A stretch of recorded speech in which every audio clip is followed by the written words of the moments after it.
આ છે અમદાવાદનો એ નબીરો જેણે ખાખીનો ખોફ નેવે મૂકી પોલીસકર્મી પર જ કાર ચડાવી દીધી।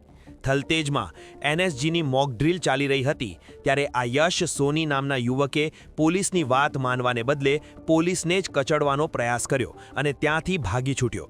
ઘટના ગઈકાલે રાતે 11 વાગ્યાની છે।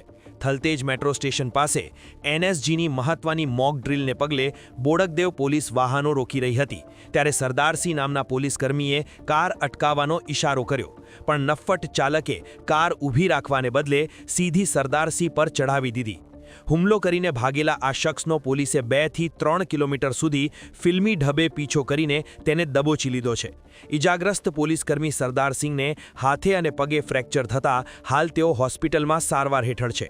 પકડાયા પછી આરોપી બહાનું કાઢી રહ્યો છે કે બ્રેકની જગ્યાએ એક્સિલરેટર દબાઈ ગયું હતું પણ શું કાયદો આ બહાનાને માનશે? સવાલ એ જ છે કે સુરક્ષાના કામમાં રોકાયેલી પોલીસ પર જ આવા હુમલા થશે તો સામાન્ય જનતાનું શું?